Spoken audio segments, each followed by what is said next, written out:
Assalamualaikum warahmatullahi wabarakatuh.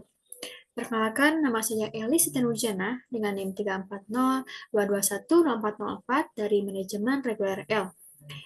Video ini dibuat untuk memenuhi salah satu tugas mata kuliah literasi digital. Kali ini kita akan membahas cara membuat website e-commerce.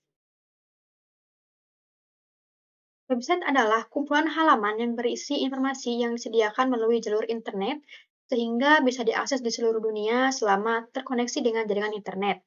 Sementara e-commerce, singkatan dari electronic commerce, adalah kumpulan teknologi, aplikasi, dan bisnis yang menghubungkan perusahaan atau perseorangan sebagai konsumen untuk melakukan transaksi elektronik, pertukaran barang, dan pertukaran informasi melalui internet atau jaringan internet lainnya. Jadi, website e-commerce ini adalah perdagangan elektronik atau perdagangan internet yang mengacu pada pembelian dan penjualan barang atau jasa menggunakan situs web di internet. Website e-commerce ini memiliki halaman dan menu yang menunjukkan aktivitas bisnis dari sebuah tempat berbelanja. Di antaranya ada fitur keranjang belanja, checkout, katalog, serta halaman produk dan lainnya. Macam-macam dari website e-commerce, yang pertama ada B2B, B2C, C2C, C2B, B2A, dan C2A. Pertama, business to business atau B2B. Perusahaan menjual produk atau jasa kepada perusahaan lainnya. Yang kedua, business to customer atau B2C merupakan perusahaan menjual produk atau jasa kepada konsumen. Ketiga, customer to customer atau C2C, orang konsumen menjual barang atau jasa ke konsumen lain. Yang keempat, customer to business atau C2B berkebalikan dengan B2C. C2B ini seseorang menjual produk atau jasa kepada sebuah perusahaan. Kelima, business to public administration atau B2A. Mirip dengan B2B, tetapi untuk B2A, pelakunya adalah bisnis dan lembaga pemerintah. Terakhir, customer to public administration atau C2A, sama seperti C2B, transaksi C2A dilakukan oleh individu dan lembaga pemerintah. Maka dalam membuat website e-commerce, yang pertama, beli hosting dan domain. Hosting adalah tempat untuk menyimpan data website sehingga dapat diakses melalui internet, sedangkan domain adalah alamat yang diketikkan untuk membuka sebuah website. Ada banyak jenis layanan hosting dan domain yang bisa kita pilih. Misalnya, saya pilih jasa layanan Niaga Hoster, kita langsung saja ke website Niaga Hosternya dan lakukan pemesanan, seperti itu ya. Sebelum membeli domain, alangkah baiknya kita mengecek identitas domain websitenya dulu, karena terkadang domain yang kita inginkan sudah ada yang punya atau dimiliki oleh orang lain. Nah, cara kita menemukan informasi kepemilikan domain yaitu dengan menggunakan WHOIS. WHOIS ini adalah layanan internet yang menyediakan informasi detail tentang suatu domain.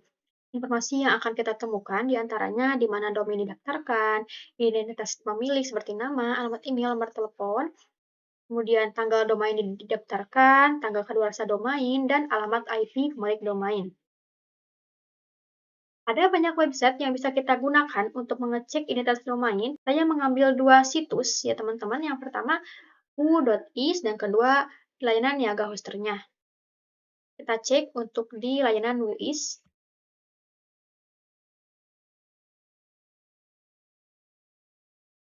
Nah, ini teman-teman tampilan berandanya dari WHOIS. Kita ketikkan saja di sini untuk nama domainnya. Misal, saya cari sitin.co.id ya teman-teman. Nah, informasi WHOIS dari sitin.co.id ini domain tidak ditemukan ya teman-teman. Nah, ini ada domain serupanya. Nah, saya coba cari domain dengan nama niagahoster.co.id. Nah, ini informasi WHOIS dari niagahoster.co.id. Nah, ini informasinya. Nah, ini nama pemiliknya, dan ini nama domainnya, ini tanggal dibuatnya, dan ini terakhir update websitenya, dan ini adalah tanggal kadaluarsanya ya teman-teman. Kita cek di niagahoster.co.id.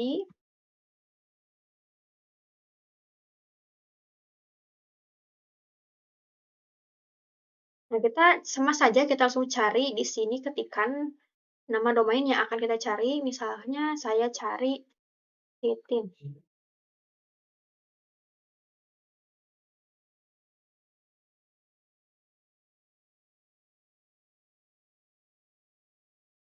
Nah, domain sitin.co.id ini tidak ada informasi WUIS-nya. Nah, jadi kita bisa saja langsung melakukan pemesanan ya teman-teman. Dan ini untuk 1 tahun harganya 275 itu. Dan ini ada rekomendasi domain murah lainnya yang serupa dengan sitin.co.id. Kita juga bisa di Niaga Hoster ini kita bisa cari domain. Nah, misal kita cari sitin.co.id. Nah, di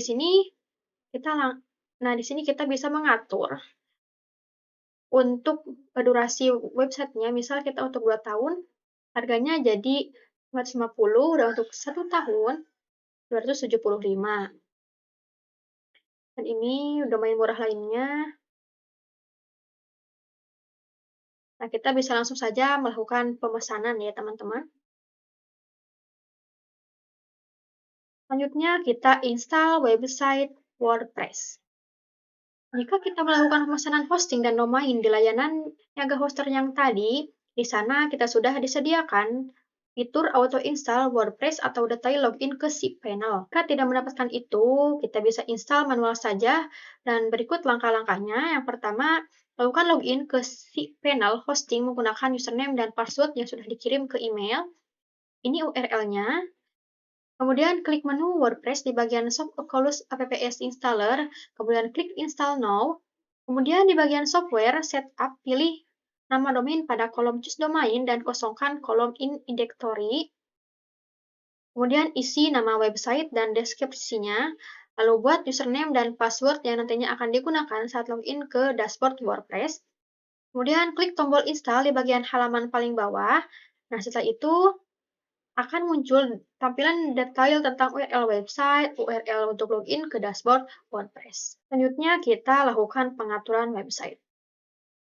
Nah, walaupun pada saat proses yang tadi kita sudah menambahkan judul dan deskripsi website e-commerce-nya, tapi alangkah baiknya kita mengubahnya lagi. Cara mengubahnya yaitu dengan login dashboard WordPress dan klik menu setting, kemudian pilih general. Kemudian pada site title, masukkan nama toko online, dan pada bagian tagline, masukkan deskripsi singkatnya. Kalau sudah, kita klik Save Change. Lalu kita mengganti tema website. Agar website kita lebih menarik, kita bisa melakukan kustomisasi desain dengan menggunakan tema yang ada di WordPress. Cara mengganti tema di WordPress, yang pertama kita buka Appearance di dashboard WordPress dan klik Themes. Lalu kita klik Add New.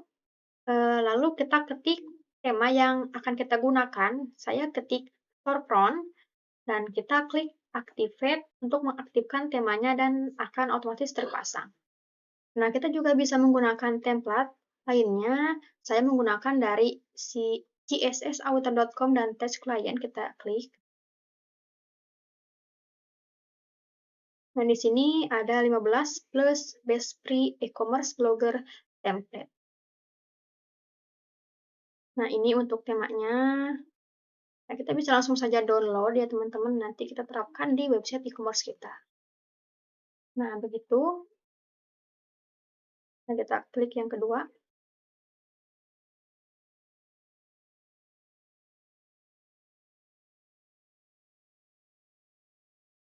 Nah, ini untuk tema-temanya.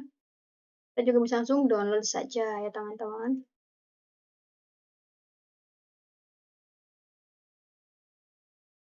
Selanjutnya kita install plugin WooCommerce. Plugin WooCommerce ini bisa mengubah website e-commerce kita menjadi seperti website marketplace sepenuhnya. Cara menginstal WooCommerce yaitu masuk ke dashboard WordPress dan klik menu plugin, lalu pilih Add New, lalu ketik WooCommerce pada kolom pencarian, lalu klik Install Now. Terakhir, jika proses instalasi selesai, aktifkan plugin WooCommerce dengan klik Activate. Lalu kita lakukan pengaturan WooCommerce. Pertama, kita klik menu WooCommerce, lalu kita pilih Setting di dashboard WordPress. Pada tab General, kita bisa mengatur Base Location dan Selling Location. Kemudian bisa juga mengatur mata uang yang akan kita gunakan. Kemudian kita klik Save Change. Lalu pada tab produk, kita bisa mengubah pengaturan yang berkaitan dengan halaman toko, ukuran dan berat barang, review dan rating produk, stok barang, hingga mengatur produk yang bisa di-download. Pada tab shipping, kita bisa mengaktifkan perhitungan kos kirim yang harus dibayar oleh konsumen kita. Setelah itu, kita bisa pilih metode mana yang kita inginkan. Nah, pada tab account dan privasi, kita bisa mengatur akun customer. Lalu pada tab email, fungsinya ini untuk mengelola email yang masuk ke customer dan admin. Lalu terakhir, kita klik tab Advantage, mengatur page setup atau halaman-halaman spesifik yang ada di web toko. Pada kolom checkout endpoint, kita bisa menambahkan URL untuk menangani tindakan selama proses checkout. Lalu kita isi website dengan konten produk.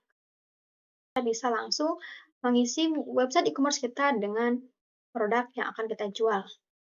Langkah-langkahnya yaitu masuk ke dashboard WordPress dan klik produk, kemudian pilih Add New, masukkan judul dan deskripsi produk yang akan dijual. Lalu untuk menambahkan kategori, ada menu di bagian kanan, produk kategoris, dan klik Add New Kategori. Lalu di produk data, tambahkan harga jual produk itu. Lalu klik Inventory di kolom SKU dan tambahkan kode barangnya. Dan apabila ingin menambahkan jumlah stok produk, centang bagian Enable Stock Management at Product Level dan isi jumlah stoknya. Lalu di bagian shipping, kita bisa menambahkan berat dan ukuran produk. Lalu masukkan deskripsi singkat tentang produk, lalu masukkan gambar produk. Jika sudah selesai, kita klik Publish. Selanjutnya, kita lakukan pengaturan halaman utama. Halaman utama ini sangat penting kita atur karena agar menarik ketika konsumen datang ke website kita.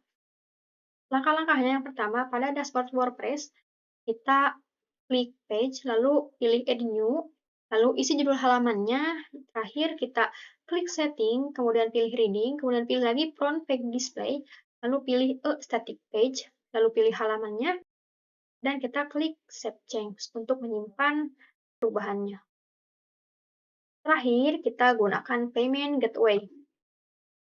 Nah, sebetulnya langkah-langkah yang tadi itu kita sudah selesai dalam pembuatan website, tapi alangkah baiknya kita gunakan Payment Gateway ini karena fungsinya sangat penting. Payment Gateway ini adalah alat pembayaran yang digunakan saat transaksi online. Fungsi dari Payment Gateway ini untuk memudahkan proses pembayaran konsumen. Saat ini banyak digunakan di marketplace dan toko online lainnya. Di sini saya merekomendasi Payment Gateway untuk WooCommerce. Yang pertama PayPal, lalu iPay88, Midtrans, iPayMu, SPay, Doku, PSP, dan lainnya. Seperti itu cara untuk membuat website e-commerce. Nah, selanjutnya kita harus mempunyai akun bisnis. Baik itu akun bisnis di media sosial berupa Instagram, TikTok, Facebook, dan sebagainya. Nah, pastikan juga di dalam akun bisnis itu orang-orang yang mengikutinya atau orang-orang yang ruang lingkupnya harus menyukai konten yang dipost oleh kita ya teman-teman. Nah, di sini saya mempunyai akun bisnis dari Instagram.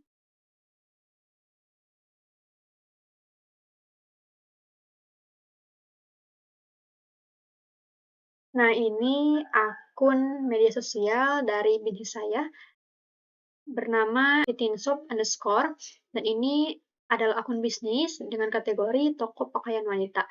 Dan di sini juga kita bisa